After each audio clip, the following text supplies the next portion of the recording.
min syururi anfusina wa sayyiati a'malina. May yahdihillahu fala mudhillalah wa may yudlil fala hadiyalah. Wa asyhadu an la ilaha illallah wahdahu la syarikalah wa asyhadu anna Muhammadan abduhu wa rasuluh. Allahumma shalli ala Muhammadin wa ala alihi wa ashabihi wa man ihtada bihadihi wastanna bisunnatihi ila yaumiddin, amma ba'd. Para hadirin, bapak-bapak dan ikhwah wal akhwat, hafizakumullahu ta'ala jami'an. Alhamdulillah, kita memperbanyak syukur kepada Allah atas berbagai nikmat yang tercurah pada kita sekalian. Pada malam hari ini, di malam Ahad, kita sudah memasuki malam Ahad di 30 Syawal, atau mungkin sudah masuk 1 Zulqa'dah ya. Jadi malam ini di tempat kita sebenarnya diadakan Ru'yatul Hilal, dan ya belum sampai kepada kami info apakah sudah ada yang melihat hilal atau belum. Ala kulli hal, kita sudah menjelang bulan Dzulqa'dah, mungkin awal Dzulqa'dah 1447 Hijriah. Semoga waktu-waktu yang senantiasa bergulir, berganti, selalu menjadi saksi-saksi kebaikan bagi kita semuanya. Dan termasuk semoga amalan kita di bulan Syawal, ya, amalan kita di bulan Syawal diterima di sisi Allah sebagai lanjutan dari ibadah-ibadah kita di bulan suci Ramadan. Dan hari-hari ke depan adalah hari-hari yang tidak kalah mulianya, karena 3 bulan ke depan ini adalah bulan-bulan haram secara berturut-turut. Bulan Dzulqa'dah adalah bulan haram, disusul dengan bulan Dzulhijjah yang merupakan bulan haji. Bulan haji sebenarnya mulai bulan Syawal ya, tapi puncak dari bulan haji adalah bulan Dzulhijjah dan bulan Muharram. Awal tahun itu juga termasuk bulan-bulan haram. Maka kita menjelang dan menyambut waktu-waktu yang mulia, semoga kita mendapatkan kemuliaan waktu tersebut. Tentu saja hal itu bisa diraih ketika kita memanfaatkannya dengan amal-amal soleh yang kita laksanakan dengan penuh keikhlasan kepada Allah dan mengikuti tuntunan sunnah-sunnah dari Nabi kita sallallahu alaihi wasallam. Jamaah sekalian, pembahasan kita di malam Ahad sebagaimana biasanya adalah kajian kitab Riyadhus Shalihin min kalami Sayyidil Mursalin. Riyadhus Shalihin, tamannya orang-orang soleh, min kalami Sayyidil Mursalin, yang berisikan sabda dari penghulu para rasul, yaitu Nabi kita Muhammad sallallahu alaihi wasallam. Kitab hadis ini adalah karya dari Imam besar Al-Imam Abu Zakaria Yahya bin Sharaf An-Nawawi rahimahullahu ta'ala. Jamaah sekalian, pembahasan kita dalam beberapa pertemuan ini, ya sudah 8 pertemuan kalau tidak salah, masih terkait dengan kitab tentang ilmu, ya, begitu judul yang disebutkan oleh Imam Nawawi, menjelaskan tentang dalil-dalil hadis-hadis yang berkaitan dengan keutamaan ilmu dan para penuntutnya serta para pengajarnya. Pada pembahasan kita yang telah kita kaji di malam Ahad yang lalu, kita sudah menyelesaikan hadis yang ke 1386. Kita akan lanjutkan, masih tersisa beberapa hadis lagi ya, dan kita bisa sempurnakan insyaallah dalam 2 pertemuan mungkin ya ke depan. Kita mulai pembahasan hadis ini malam ini dengan membaca hadis yang ke 1387. Jadi ya, oh iya. Ya sama hadisnya, sama nomor hadisnya. Karena untuk penomoran hadis biasa ada perbedaan. Hadis yang ke 1387, kata Al-Imam An-Nawawi rahimahullahu taala, wa an Abi Umamah radhiyallahu taala anhu, dan dari sahabat yang mulia Abu Umamah radhiyallahu anhu. Abu Umamah salah seorang sahabat yang terkenal dengan kunyahnya Abu Umamah Al-Bahili ya. Abu Umamah Al-Bahili, dan nama asli beliau adalah Sudai bin Ajlan radhiyallahu anhu. Anna Rasulullah sallallahu alaihi wasallam qala, bahwasanya Rasulullah sallallahu alaihi wasallam bersabda, fadlul alimi alal abidi, keutamaan seorang alim dibandingkan seorang abid, seorang ahli ibadah.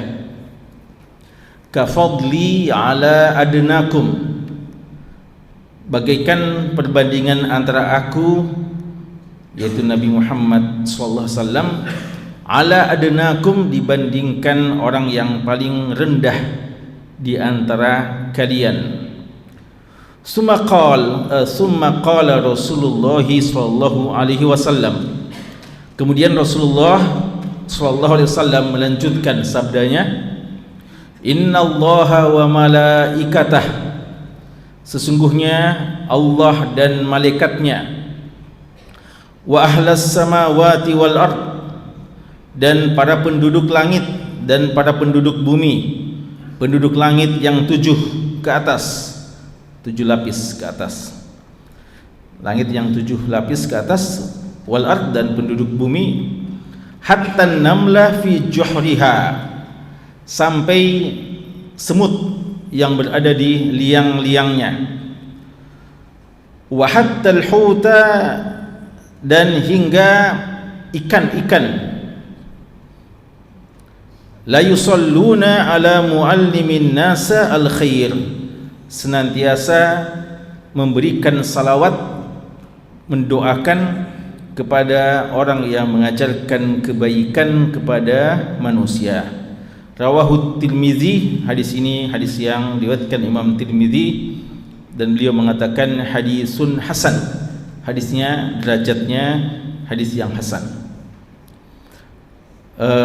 Ya, hadis ini terkenal ya, dan sebagaimana kata Imam Tirmizi hadisnya hasan, walaupun sebagian menyebutkan ada sedikit kelemahannya, namun paling minimal hadisnya adalah hasan li ghairihi, artinya kelemahan yang ada itu bisa ditutupi dengan beberapa riwayat-riwayat yang lain saling kuat menguatkan, sehingga bisa terangkat minimal pada hadis hasan li ghairi. Hasan li ghairi maksudnya hadisnya hasan disebabkan adanya beberapa jalur-jalur periwayatan yang menguatkannya. Intinya hadis ini hadis yang bisa dijadikan sebagai dalil dan hujjah tentang keutamaan penuntut ilmu dan orang yang mengajarkan ilmu. Ada beberapa hal yang perlu untuk kita cermati tentang hadis kita ini. Hadis ini menjelaskan kepada kita tentang keutamaan alim dibandingkan abid ya. Alim dibandingkan abid. Seorang yang alim, yang berilmu, dibandingkan seorang yang ahli ibadah. Tentu saja ini tidak mengecilkan kedudukan seorang yang ahli ibadah. Yang menjadi ahli ibadah juga tidak mudah.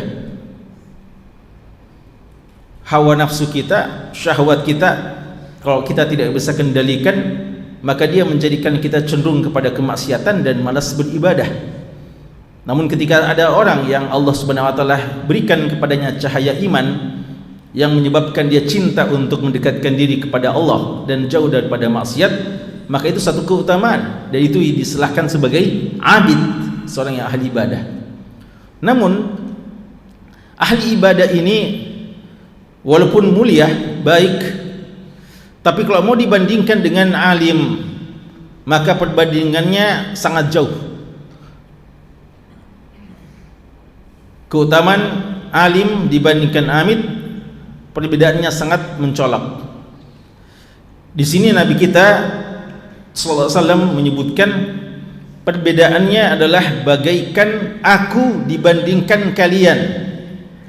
Dibandingkan kalian di sini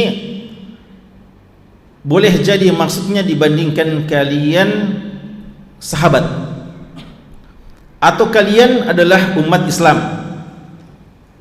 Artinya kalau dibandingkan dengan umat Islam, maka ini perbandingan yang sangat jauh. Bayangkan Rasulullah, perbandingannya bagaikan Rasulullah dibandingkan orang yang paling rendah kedudukannya dari umat Islam. Jadi umat Islam tapi paling rendah kedudukannya dibandingkan dengan manusia yang paling mulia dunia dan akhirat, Nabi kita sallallahu alaihi wasallam. Maka perbedaan yang sangat jauh mencolok. Atau dan itu mungkin yang lebih tepat, dibandingkan dengan sahabat, ya, karena sahabat adalah generasi yang terbaik. Dan waktu itu Rasulullah juga menyebutkan ini di hadapan para sahabatnya, kafadli ala adnakum. Tapi ini juga sudah menunjukkan perbedaan yang sangat jauh. Karena seandainya Nabi kita mengatakan kafadli ala Abi Bakrin, ya, seandainya Rasulullah mengatakan perbedaan keutamaan seorang alim dibandingkan seorang abid itu bagaikan perbedaan antara aku dibandingkan Abu Bakar As-Siddiq, maka itu sudah menunjukkan jauhnya perbedaannya. Padahal Abu Bakar As-Siddiq radhiyallahu anhu adalah manusia yang terbaik setelah para nabi dan rasul secara mutlak, ya. Jadi selain nabi dan rasul, maka manusia yang paling utama selain nabi dan rasul adalah Abu Bakar radhiyallahu anhu. Maka beliau adalah manusia yang sangat mulia, sangat afdal. Tapi kalau dibandingkan dengan Rasulullah sangat-sangat jauh, ya, sangat-sangat jauh. Jadi perbedaan yang sangat jauh antara Rasulullah dengan Abu Bakar. Itu kalau dibandingkan dengan Abu Bakar. Gimana lagi kalau dibandingkan dengan sahabat yang paling rendah kedudukannya? Kita tidak tahu siapa sahabat yang dimaksudkan. Ya, kalau sahabat yang paling rendah kita tidak tahu. Sahabat yang paling mulia, ijma' Ahlus Sunnah adalah Abu Bakar As-Siddiq. Tapi yang paling rendah kita tidak tahu. Tapi intinya ada sahabat yang paling rendah. Maka sangat-sangat jauh beda antara seorang alim dibandingkan seorang abid. Oleh karena itu bagus kita menjadi ahli ibadah. Tapi lebih bagus kalau kita berusaha menjadi seorang yang berilmu. Kenapa? Karena orang abid itu ahli ibadah,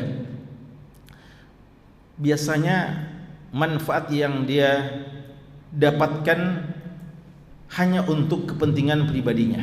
Seorang yang ahli ibadah cenderung untuk bisa mendekat diri kepada Allah, jauh dari kemaksiatan, tapi dia tidak mampu memberikan manfaat kepada orang lain.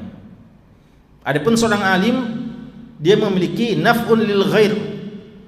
Kebaikannya adalah kebaikan yang sifatnya sosial, bukan sifatnya individu belaka, tapi dia bisa memberikan manfaat kepada orang lain. Orang alim, dan alim yang hakiki tentu saja juga ahli ibadah, ya. Seorang alim yang hakiki adalah alim yang plus ahli ibadah dan juga alim. Karena kalau cuma alim lalu tidak ahli ibadah, itu juga adalah seorang yang tercelah, seorang yang mengkhianati ilmunya, seorang yang mungkin kita katakan sia-sia ilmunya. Karena ilmu yang benar, ilmu yang menjadikan seorang banyak beribadah kepada Allah Subhanahu wa taala. Dan jemaah sekalian, juga kenapa alim dan abid jauh perbedaannya? Karena ahli ibadah itu kadang mereka banyak beribadah kelihatannya, tapi hasil yang didapatkannya sangat kurang, bahkan mungkin nol, bahkan mungkin minus. Karena yang dia lakukan dari ibadah, walaupun atas nama ibadah, mungkin tidak mendapatkan pahala di sisi Allah. Karena ibadah yang dilakukannya, yang dia klaim sebagai ibadah, ternyata tidak sesuai dengan tuntunan Nabi kita SAW. Padahal ibadah itu syarat pentingnya agar diterima adalah sesuai dengan sunnah. Man amila amalan laisa alaihi amruna fahuwa raddun. Amalan yang dilakukan tapi tidak sesuai dengan perintah dan tuntunan Rasulullah SAW tertolak. Berapa banyak ahli ibadah dan ibadah mungkin puluhan tahun, tapi Rasul kan pernah mengatakan kepada seorang yang sudah sholat berkali-kali, irji fasalli fa innaka lam tusalli, ulangi sholatmu, kamu belum sholat. Dia sudah sholat berkali-kali tapi dikatakan belum sholat, ya. Dan orang-orang yang kadang ibadah sholat tidak mendapatkan pahala dari ibadah sholatnya kecuali 1/2, ada yang cuma 1/10, ada yang cuma 1/20, dan ada orang yang keluar dari ibadahnya tidak mendapatkan apa-apa kecuali dikatakan dia telah sholat. Jadi kadang orang ibadah, tapi kalau didasari dengan kejahilan, tidak didasari dengan ilmu, maka amalannya sia-sia. Dan kadang ada seorang alim, kelihatan tidak terlalu capek-capek beribadah kelihatannya, ya. Tapi dia tahu bagaimana bisa meraih pahala yang banyak dengan amalan yang kelihatannya ringan, dibandingkan orang yang abid menyiksa dirinya kadang, tapi pahala yang didapatkan sangat kurang. Dan inilah pentingnya ilmu, ya, pentingnya ilmu. Maka bukan dilihat dari kuantitas ibadahnya, dan bukan dilihat dari bagaimana capek-capeknya beribadah, tapi ahsanukum alamala, yang paling berkualitas amalannya. Dan ini cuma mungkin didapatkan oleh orang yang alim. Maka ini keutamaannya alim, ya, keutamaan seorang yang alim. Dan sekali lagi bukan mengecilkan ahli ibadah. Justru kita perlu ingatkan, kalau saja kita tidak alim, ilmu juga kita malas belajar, lalu kita juga malas ibadah, gimana lagi kira-kira antara kita dengan, ya, para ulama, ya, dan antara kita dengan orang-orang yang dekat dengan Allah. Begitu jauhnya kedudukan kita dibandingkan mereka-mereka itu. Lalu potongan kedua, lanjutan dari hadis Abu Umamah ini dikatakan, sesungguhnya Allah dan malaikatnya dan penduduk langit dan bumi, ya, jadi ada beberapa amalan itu dilakukan Allah dan malaikat. Innallaha wa malaikah, ya, seperti salawat, innallaha wa malaikatu yusholluna 'alan nabi. Ada juga Allah dan malaikatnya melaknat, ya, yal'anuhumullahu wal malaikah. Dan ada juga kadang manusia juga ikut melaknat. Jadi ada amalan-amalan itu yang hanya dilakukan oleh Allah saja, dan ada amalan yang hanya dilakukan oleh malaikat saja, dan ada amalan yang cuma dilakukan oleh kita manusia. Tapi gimana kira-kira kalau semuanya ikut melakukannya? Allah, para malaikat, dan penduduk langit dan bumi, ya. Siapa lagi yang tersisa? Ya, tidak ada yang tersisa. Karena Allah dan malaikat, lalu penduduk langit dan bumi, artinya semuanya, semua hamba Allah Subhanahu wa taala. Dan kalau orang berpikir penduduk langit, ya, malaikat, ya, dan makhluk-makhluk yang ada di langit, dan penduduk bumi, mungkin kita bilang penduduk bumi, ya, yang ada di bumi manusia. Tapi mau ditekankan bukan cuma itu, termasuk penduduk bumi adalah semua makhluk yang ada. Makanya Rasulullah mengatakan sampai hatta namla fi juhriha, sampai semut yang ada di liang-liangnya, yang kita kadang tidak deteksi, ya. Makanya ada surat apa dalam Al-Quran, surat An-Naml. Apa itu kisah surat An-Naml? Di antara kisahnya adalah la yahtimannakumul Sulaiman wa junuduh, ya. Malaikat sang semut bilang, hati-hati, jangan-jangan kamu diinjak oleh Nabi Sulaiman dan pasukannya yang sedang berjalan, karena mereka wahum la yash'urun, mereka tidak tahu ada kita di sini. Semut itu kadang tidak terdeteksi, kecil sekali, kita tidak tahu. Dan ikan-ikan yang ada di lautan, dan mungkin di mana saja, ya, ikan-ikan yang ada di lautan dan di mana saja. Semua itu bersepakat untuk la yusalluna ala muallimin nas al khair. Mereka semuanya bersalawat. Maksud dari bersalawat adalah berdoa kepada orang-orang yang mengajarkan kebaikan kepada manusia. Maka ini keutamaan orang yang mengajarkan kebaikan, dan kita semua berpeluang untuk ini, ya. Ini kebaikan digunakan al-khair, menunjukkan entah banyak ataupun sedikit. Maka jangan kita langsung mengatakan saya bukan seorang yang berpendidikan tinggi, saya bukan seorang khatib di mimbar, bukan seorang ustadz di atas majelisnya, bukan seorang dosen di tempat kuliah dan sebagainya. Semua kita ini punya peluang menjadi muallimin nas al khair, mengajarkan manusia kebaikan. Cuma mau enggak kita? Begitu banyak ilmu yang sudah kita ketahui. Kadang ilmu ada yang kita ketahui detail dengan dalil-dalilnya, kadang tidak, ya. Kita tahu saja salat saya kita ajarkan kepada orang. Salat, ya. Ada sebagian ulama kita dikenal sebagai Syekhut Taharah, ya, guru khusus cara wudu, cara bersuci saja. Itu saja yang diajarkan kepada umatnya, kepada murid-muridnya. Dia spesialisasinya situ. Dia mungkin menganggap cuma itu yang paling dia kuasai. Tapi berapa banyak orang yang telah sholat lewat cara wudu yang diajarkan dengan benar. Yang penting benar kita ajarkan. Ketika kita keluar dari rumah kita, maka harus kita hadirkan itu, ya, niat yang ikhlas. Lalu hadirkan ketika kita berjalan menuju tempat taklim kita, menuju tempat kuliah atau tempat sekolah atau apa saja, atau bahkan mungkin di jalan-jalan kita mengajarkan kebaikan kepada manusia. Kita hadirkan bahwa Allah, malaikat, bahkan semua penduduk bumi dan penduduk langit itu pada mendoakan kita. La yusalluna ala muallimin nasa al khair, ya. Dan ini keutamaan ilmu dan keutamaan mengajarkan ilmu. Tentu saja porsinya makin banyak ketika kita memiliki ilmu tersebut, dan makin banyak kita ajarkan, maka begitu juga kadarnya.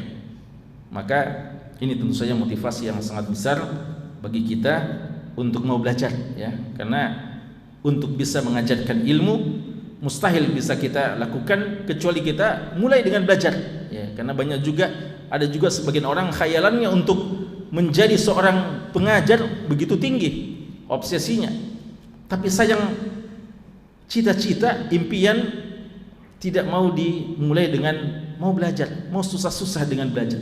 Ilmu ini tidak akan didapatkan dengan khayalan belaka, tapi dengan bersusah payah kita meniti jalan ilmu, belajar, menghafal, berusaha untuk memahami, dan dengan penuh keikhlasan mengamalkannya, lalu kita bagi-bagikan kepada yang lain. Dengan itu kita bisa mendapatkan keutamaan yang sangat besar ini.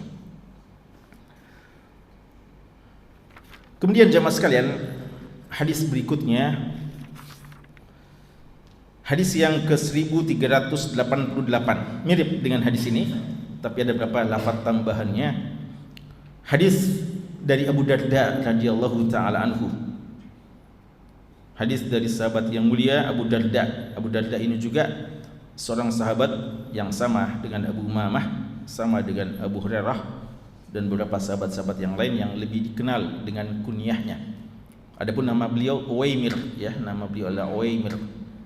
Dan Abu Darda ini seorang sahabat yang dikenal sebagai hakimu hadhil ummah, ahli hikmahnya umat ini. Jadi kalau kita mau tahu Luqmannya umat ini, ya, di masa Nabi Daud ada siapa? Luqman. Wa idh qala Luqman wa laqad atayna Luqmana al-hikmah. Ya, ada Luqman. Luqman itu yang Allah sebutkan dalam Al-Qur'an, itu Luqman umatnya Nabi Daud alaihissalam.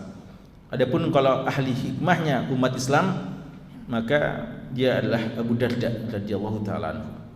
Abu Darda radhiyallahu anhu meriwayatkan, beliau mengatakan, sami'tu Rasulullah sallallahu alaihi wasallam yaqul, aku telah mendengarkan Rasulullah sallallahu alaihi wasallam bersabda, Man salaka tariqan yabtaghi fihi ilman sahalallahu lahu tariqan ilal jannah. Man salaka tariqan, barang siapa yang menjalani satu jalan, yabtaghi fihi, dia mencari di jalan tersebut ilman, ilmu, sahalallahu lahu tariqan ilal jannah, Allah memudahkan baginya jalan menuju ke surga. Ini sama kurang lebih dengan hadis apa? Periwayatan Imam Muslim. Kalau periwayatan Imam Muslim yang terkenal, hadis dari sahabat siapa? Abu Hurairah radhiyallahu anhu, man salaka tariqan yaltamisu fihi ilman sahalallahu lahu bihi tariqan ilal jannah. Ada sedikit perbedaan lafadznya, ya. Di sini man salaka tariqan yabtaghi fihi ilman. Yabtaghi itu juga artinya adalah yaltamisu fihi, mencari. Ini sudah pernah kita jelaskan. Ini potongan pertama dari hadis ini. Hadis ini menjelaskan tentang keutamaan orang yang mencari ilmu. Digunakan kata-kata man, siapa, artinya siapa saja, laki maupun perempuan, kecil maupun muda, orang yang kaya maupun miskin, orang yang ternama maupun tidak dikenal, seorang yang bangsawan ataupun orang yang rakyat biasa. Man artinya siapa saja. Siapa saja yang salaka tariqan, menjalani satu jalan. Ini menjelaskan kepada kita ilmu itu perlu dijalani, perlu ditempuh jalannya. Ada metodenya, ada sarana yang perlu ditempuh, yang perlu untuk kita gunakan untuk mendapatkan ilmu itu. Kata-kata tariqan dalam bentuk nakirah menunjukkan bahwa jalan apa saja. Ini sudah pernah kita jelaskan, ya, hadis Abu Hurairah, bahwa tariqan, jalan untuk menuntut ilmu, bisa dengan banyak membaca, bisa dengan banyak mendengar, bisa dengan dengan bertanya, dan begitu banyak cara-cara untuk menuntut ilmu. Namun tidak bisa dipungkiri cara yang paling nyunnah, ya, cara yang paling berkah adalah menghadiri majlis ilmu dan mendatangi orang yang bisa mengajarkan kepada kita ilmu. Tidak dengan ongkang-ongkang kaki di rumah, ya, sebagaimana kata Nabi kita SAW dalam hadis Miqdam bin Ma'di Karib. Akan datang orang-orang yang subhanallah, yang muttaki'an ala arikatihi, ongkang-ongkang kaki di atas sofanya yang empuk di rumahnya. Syaba'an, kekenyangan, ya. Kekenyangan ibarat bosnya dia malas bergerak, tidak mau keluar. Tapi hebatnya, tanda kutip, orang ini mengatakan ini halal dan ini haram, berani berfatwa dan mengatakan apa yang datang dari Allah terima, seakan-akan bagus statementnya. Tapi yang dia maksudkan, apa yang datang dari Allah terima, cukup dengan Al-Quran, tidak usah ikut sunnah Nabi, ya. Ini ingkarus sunnah, ya, Al-Quraniyun. Dan itu kadang ada sebagian orang semacam itu, ya. Jadi dia mau yang praktis-praktis saja, mau juga bicara tentang ilmu, tapi malas menempuh caranya, sehingga berani berfatwa tanpa ilmu. Ini orang yang paling berbahaya, ya. Makanya di sini katakan man salaka tariqan, ya, dia menempuh jalan. Berbagai macam cara yang bisa kita tempuh untuk menuntut ilmu, cara yang benar. Sahlallahu lahu bihi tariqan ilal jannah, Allah akan memudahkan, ya, fihi ilman. Ini kata-kata ilman juga dalam bentuk nakirah, sebagaimana yang pernah kita jelaskan, bahwa menjelaskan bahwa berapapun banyaknya kadar ilmu. Karena kita ini, sekarang bahwa kita hadir di majelis ilmu, kita yakin kita yang hadir di majelis ilmu, di sinikah atau di mana saja, kita juga kadang membaca, orang lain juga membaca. Kita sama-sama berusaha, tapi kadar ilmu yang kita dapatkan itu beda-beda, ya. Tapi tidak ada yang merugi yang telah menempuh jalan tersebut. Makanya dikatakan ilman, tidak dikatakan ilman katsira. Kata-kata ilman dalam bentuk nakirah, berapapun kadar yang didapatkan dari ilmu itu. Tentu saja masing-masing, ya, sesuai dengan kadarnya, makin banyak makin besar. Tapi mau dijelaskan bahwa tidak ada yang merugi ketika sudah menempuh jalan untuk mendapatkan ilmu itu, ilman. Apalagi pahala yang paling utama yang didapatkan, sahalallahu lahu bihi tariqan ilal jannah, Allah memudahkan bagian jalan ke surga. Ini sudah pernah kita terangkan dalil-dalil bahwa surga itu mahal. Inna silatallahi ghaliyah, inna silatallahi ghaliyah, inna silatallahi ghaliyah, inna silatallahi al-jannah. Rasulullah mengatakan barang dagangannya Allah itu mahal, tidak murah itu. Barang dagangannya Allah mahal, barang dagangannya Allah mahal. Inna silatallahi al-jannah, barang dagangannya Allah itu surga, mahal, tidak gampang dimasuki. Am hasibutum an tadkhulul jannah. Berapa banyak Allah mengatakan, apakah kalian mengira masuk surga begitu saja? Ada harus pengorbanan. Surga tidak mudah, tapi di antara jalan kita untuk bisa lebih mudah masuk surga adalah dengan menjalani jalan menuntut ilmu ini. Sahalallahu lahu bihi tariqan ilal jannah. Kenapa? Kan itu tadi, kapan kita mau menuju ke surga tanpa tahu jalan yang benar, kita kadang buta-buta, ya. Kita tidak tahu jalan yang benarnya. Kita tidak memiliki pedoman. Kalau ada seseorang yang mau ke satu tempat tanpa ada pedoman yang jelas, maka dia akan ke sana kemari untuk mencari kebenaran. Tapi seorang yang berilmu, menempuh jalan untuk mendapatkan ilmu, Allah akan membuka baginya jalan menuju ke surga mudah, karena dia tahu jalannya, dia tahu bagaimana bisa mendapatkan pahala yang disiapkan oleh Allah dan Rasulnya, atau yang dijanjikan oleh Allah dan Rasulnya. Kemudian lanjutannya, wa innal malaikah, dan sesungguhnya para malaikat, la tadau ajnihataha li talibil ilmi ridhan bima yasna'u, dan sesungguhnya para malaikat meletakkan sayapnya kepada para penuntut ilmu, karena para malaikat ridho, senang kepada penuntut ilmu yang menuntut ilmu. Ini diantara akidah kita, ya. Akidah kita adalah iman kepada apa? Malaikat. Dan diantara iman kita kepada malaikat apa? Malaikat itu punya tugas-tugas. Dan diantara yang kita yakin dari malaikat, sifat-sifat fisiknya malaikat apa itu? Sifat fisik malaikat punya sayap, ya. Alhamdulillah fatiris samawati wal ard, ja'ilil malaika rusula uli ajniha mathna wa thulatha wa ruba' yazidu fil khalqi ma yasha. Segala puji bagi Allah yang menciptakan langit dan bumi dan menjadikan malaikat itu memiliki sayap-sayap.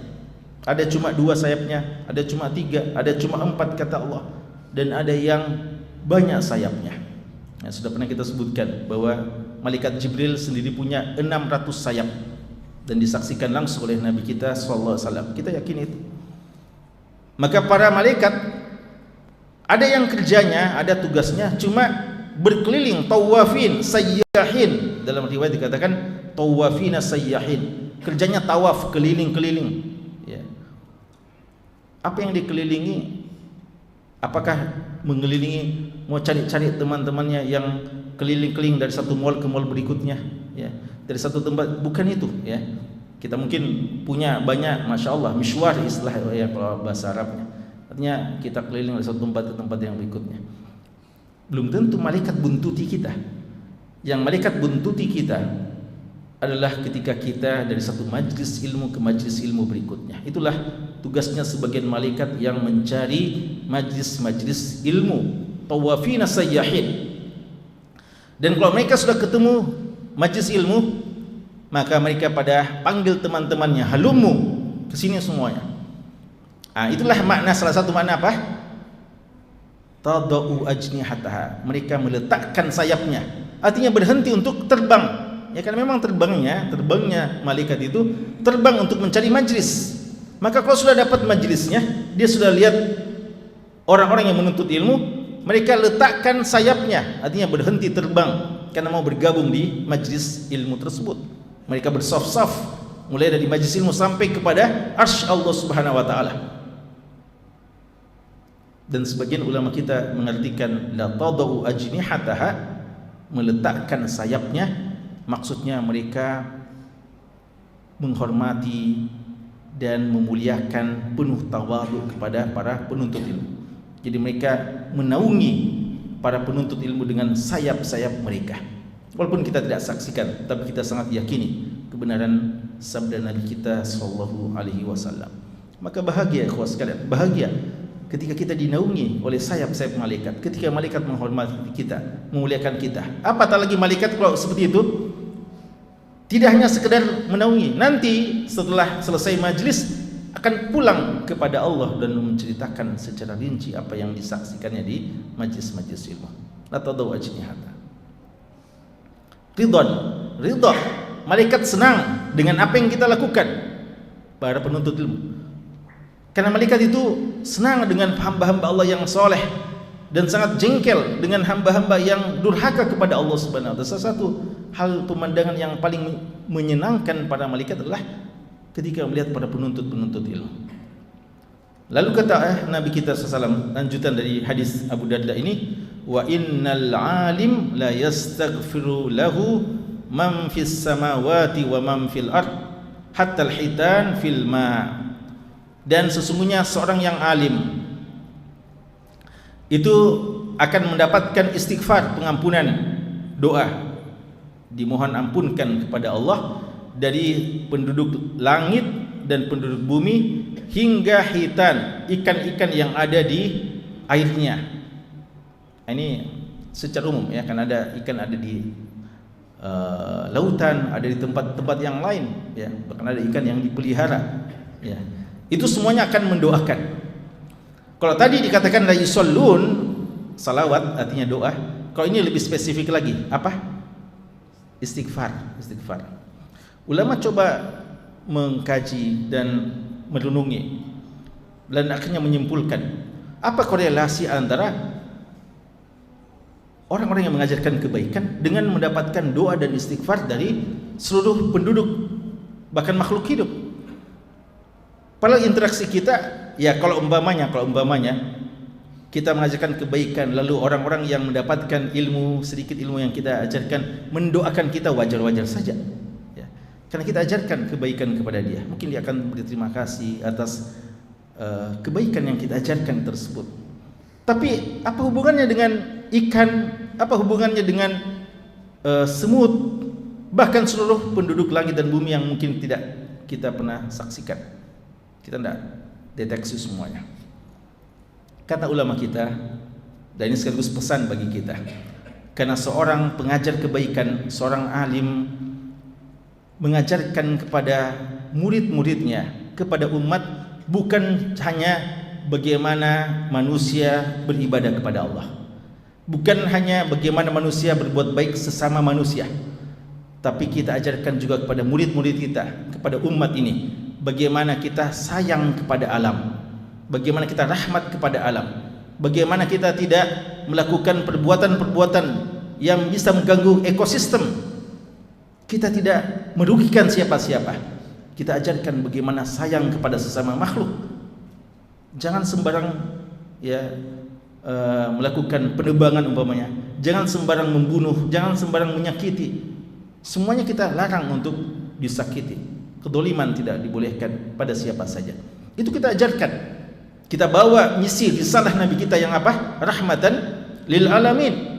Makanya kenapa Rasulullah mengatakan jabalun yuhibbuna wa nuhibbuh. Itu gunung, bukit yang mencintai kita dan kita pun mencintainya. Kenapa beliau kalau jalan kadang mendengarkan ucapan salam dari makhluk-makhluk? Kenapa kadang beliau makan dan mendengarkan tasbih-tasbih dari makhluk-makhluk? Karena semuanya berterima kasih kepada Nabi kita sallallahu alaihi wasallam, membawa rahmat bagi sekalian alam. Begitulah juga pelanjut risalah beliau. Pelanjut risalah beliau adalah para ulama, orang yang mengajarkan kebaikan. Mereka juga mengajarkan itu kepada umatnya. Dan ini juga sekaligus menunjukkan kepada kita, jangan sampai kita para pengajar-pengajar kebaikan kita lupa sisi ini.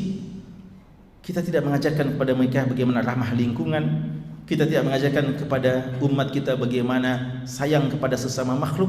Mungkin ulama, orang-orang yang semacam ini yang tidak mengajarkan kepada murid-muridnya, umat, untuk sayang kepada lingkungan, mungkin tidak akan kebagian doa dan istighfar para penduduk langit dan bumi. Ya, karena atas dasar apa mereka doakan kita kalau kita sendiri juga tidak berbuat kebaikan kepada mereka? Itu di antara hikmah yang disebutkan oleh para ulama kita.